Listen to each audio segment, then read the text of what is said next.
राजनीतिक जिस तरीके से परिस्थितियां चल रही हैं, काफ़ी ऐसी जानकारियां थी जो मैं चाहता था कि मैं माँ महिम जी के साथ साझा करूं।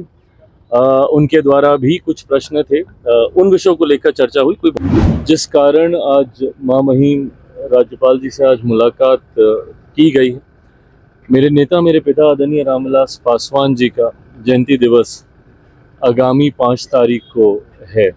इस बार हाजीपुर में तो पार्टी के द्वारा कार्यक्रम आयोजित किया ही गया है, पर साथ ही में 2023 में जिसकी जानकारी मैं 5 तारीख को आप लोगों के साथ और विस्तार में साझा करूंगा। 2023 अक्टूबर से हम लोगों ने बीटो करके एक संस्था की हम लोगों ने शुरुआत की थी। बिहार इंटरनेशनल ट्रेड ऑर्गेनाइजेशन के नाम से बीटो की हम लोगों ने शुरुआत की। ये एक ऐसा मंच है जहाँ पे जितने बिहारी जो देश से बाहर रह रहे हैं, जो नॉन रेसिडेंट्स हैं, जो बिहारी डायस्पोरा के लोग हैं, जो अलग अलग देशों में रह रहे हैं और जो अपने राज्य के लिए योगदान करना चाहते हैं, उनको एक मंच पर लाकर उनके माध्यम से बिहार में कैसे बिहार फर्स्ट बिहारी फर्स्ट की सोच को हम लोग मजबूत करें। देखिए, विधानसभा चुनाव से पहले सभी पार्टी एक्टिव है, तो वहीं सीएम नीतीश कुमार सुबह सुबह अचानक राजभवन पहुंचते हैं और राज्यपाल से मुलाकात होती है। लेकिन जो बड़ी खबर हम आपको बताने जा रहे हैं, देखिए चिराग पासवान अचानक राजभवन पहुंचते हैं और राजभवन पहुंचने के बाद राज्यपाल से उनकी मुलाकात होती है। इस तमाम मामले को लेकर दोनों में करीब 15 से 20 मिनट की बैठक होती है और बिहार की सियासत उस समय गर्मा गई जब सीएम नीतीश कुमार राजभवन पहुंचते हैं। सभी के दिलों और दिमाग में चलने लगा क्या बिहार में खेला होगा। लेकिन अब दूसरी खबर जो निकलकर सामने आ रही, चिराग पासवान राज्यपाल से मुलाकात करने पहुंचे हैं और मुलाकात के बाद चिराग पासवान क्या कुछ करे, जरा वो सुनिए। सर, महामहिम राज्यपाल से मुलाकात। देखिए, माँ महिम से मुलाकात के कई विषय थे, राजनीतिक भी 1-2 विषय थे, पर सबसे ज़्यादा प्रमुखता से जिस कारण आज माँ महिम राज्यपाल जी से आज मुलाकात की गई है। मेरे नेता मेरे पिता आदरणीय रामविलास पासवान जी का जयंती दिवस आगामी 5 तारीख को है, 5 जुलाई को, और हम लोग हर साल की तरह इस साल भी उनका जयंती दिवस हाजीपुर में हम लोग मनाने जा रहे हैं, आयोजित कर रहे हैं। ये जब से पापा गए हैं तब से ये परंपरा रही है कि उनका जयंती दिवस उनकी कर्मभूमि पे हम लोग आयोजित करते रहे, और जिस दिन वो गए वो दिन हम लोग हर साल हमारे गांव में शहरबन्नी में हम लोग उनकी याद में कार्यक्रम आयोजित करते रहे हैं। इस बार हाजीपुर में तो पार्टी के द्वारा कार्यक्रम आयोजित किया ही गया है, पर साथ ही में 2023 में जिसकी जानकारी मैं 5 तारीख को आप लोगों के साथ और विस्तार में साझा करूंगा। 2023 अक्टूबर से हम लोगों ने बीटो करके एक संस्था की हम लोगों ने शुरुआत की थी। बिहार इंटरनेशनल ट्रेड ऑर्गेनाइजेशन के नाम से बीटो की हम लोगों ने शुरुआत की।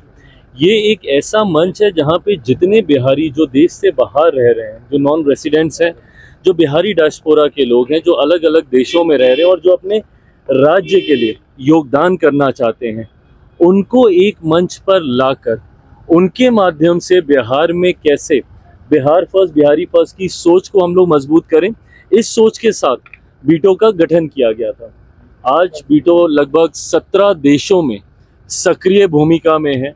7-8 ऐसे चैप्टर्स हैं जहाँ पे मैं खुद पर्सनली जाकर उसको मैंने उसकी समीक्षा करने का काम किया है। लक्ष्य है 25 देशों तक इस साल बीटो के संगठन को लेके जाने का, और इसके माध्यम से बिहारी ऐसे लोग जो दूसरे देशों में रह रहे हैं और अपने देश के लिए निवेश करना चाहते हैं, इंफ्रास्ट्रक्चर डेवलपमेंट में योगदान देना चाहते हैं, उनको हम लोग एक मंच में लाने का कार्य कर रहे हैं। इसी क्रम में लछवाड़ में पहली यूनिवर्सिटी बीटो के माध्यम से हम लोगों ने खोलने का हम लोगों ने कार्य शुरू किया है, जिसकी विस्तृत जानकारी उस दिन कार्यक्रम के दौरान दी जाएगी।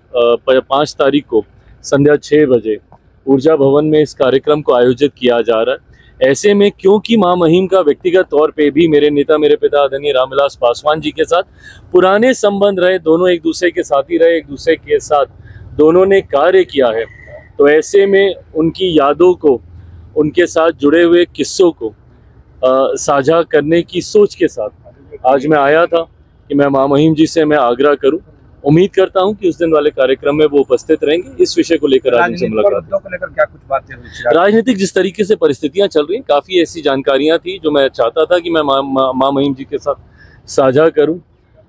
उनके द्वारा भी कुछ प्रश्न थे, उन विषयों को लेकर चर्चा हुई, कोई बहुत ज़्यादा महत्वपूर्ण। इलेक्शन कमीशन से मिले हैं जाकर के इंडिया अलायंस के लोग, इलेक्टोरल एक्सरसाइज जो हो रहा है बिहार में, क्या कहिएगा उसके साथ? इलेक्टोरल एक्सरसाइज तो अलग हो रहा है, इनकी हार का बहाना ढूंढने की एक्सरसाइज एक तरफ चल रही है। तथाकथित जितने भी इंडिया अलायंस के लोग हैं ये अलग एक्सरसाइज में लगे हुए हैं कि भैया नवंबर में बहाना क्या देंगे, क्योंकि हकीकत है जिस तरीके से आज की तारीख में एनडीए गठबंधन आगे बढ़ रहा है, जिस तरीके से ये एक विनिंग कॉम्बिनेशन है, इसको हम लोग आजमा चुके हैं इस कॉम्बिनेशन को उपचुनाव में। तो ऐसे में इंडिया अलायंस को पता है कि दूर दूर तक उनकी जीत इस बार संभव नहीं है। जो दल अपने आप को सबसे बड़ा दल मानने का अहंकार रखता है, उस दल को कम से कम भीतर खाने तो ये बात समझ में आती होगी ना कि पिछली बार भी अगर एनडीए गठबंधन अपने मूल स्वरूप में रहता और हम भी उस गठबंधन का हिस्सा रहते जिस तरीके से आज हैं, तो ये लोग दहाई का आंकड़ा भी पार नहीं कर पाते। मैं राष्ट्रीय जनता दल की मैं बात कर रहा हूँ। उस वक्त राष्ट्रीय जनता दल उन्हीं जगहों पे जीत पाई जहां पे मैंने अपने प्रत्याशी उतारे, जिससे एनडीए के वोटों में ही उस वक्त बिखराव हुआ। पर आज की तारीख में परिस्थिति विपरीत है, एनडीए गठबंधन पूरी एकजुटता के साथ है। तो ये जो इलेक्शन कमीशन की एक्सरसाइज तो एक तरफ चल रही है, बट उस पे हार का बहाना कैसे अभी से तैयार किया जाए, उसके लिए प्रयास किया जा रहा है इंडिया अलायंस के लोगों द्वारा। अरविंद केजरीवाल ने भी एक बयान दिया है कि इंडिया अलायंस सिर्फ लोकसभा के लिए था, बिहार में चुनाव हम अलग लड़ेंगे। कैसे? बहुत बढ़िया, बिल्कुल आए, बिल्कुल लड़े।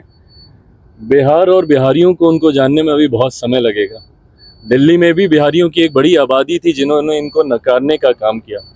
ऐसे में अब जब वो स्वयं बिहार आने की सोच रख रहे हैं, ज़रूर आए, पर बिहार या बिहारी उनका समर्थन करेगा एक ऐसे व्यक्ति का जिन्होंने सिर्फ अपनी महत्वाकांक्षाओं को साधने की सोच के साथ राजनीतिक जैसे मंच का इस्तेमाल करने का काम किया।